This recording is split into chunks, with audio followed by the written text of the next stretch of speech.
সম্মানিত মুসল্লিয়ানি কিরাম, আল্লাহ পাক রব্বুল আলামিনের বিধানসমূহের মধ্যে ঈমানের পর সবচেয়ে গুরুত্বপূর্ণ, সবচেয়ে ফজিলতপূর্ণ বিধান হলো ৫ ওয়াক্ত নামাজ জামাতের সহিত সময়ের প্রতি লক্ষ্য করিয়া গুরুত্ব সহকারে আদায় করা। এই ৫ ওয়াক্ত নামাজের আগে এবং পরে কোন সুন্নত এবং নফল নামাজ রয়েছে।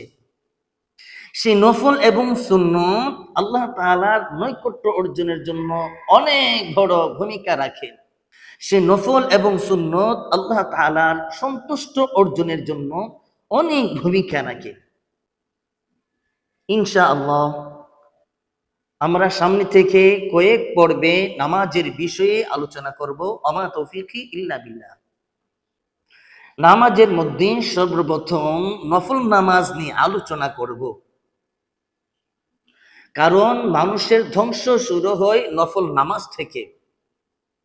মানুষ যখন নফল নামাজের মধ্যে অলসতা করে, বেখবর হয়, গাফলতি হয়, তখন নিশ্চিত সে সুন্নত নামাজের মধ্যে অলসতা করে, বেখবর হয়, গাফলতি করে।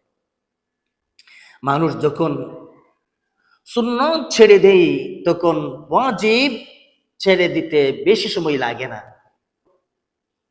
মানুষ যখন ওয়াজিব ছেড়ে দেয় তখন ফরজ ছেড়ে দিতে বেশি দিন সময় লাগে না। এরকম ভাবে একের পর এক ইসলামের বিধানগুলো ধসে পড়তে থাকে।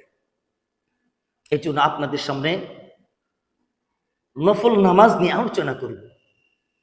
আর নফল নামাজের মধ্যে সবচেয়ে গুরুত্বপূর্ণ নফল নামাজ হলো তাহাজ্জুদের নামাজ। নফল নামাজের মধ্যে সবচেয়ে ফজিলতপূর্ণ নামাজ হলো তাহাজ্জুদের নামাজ।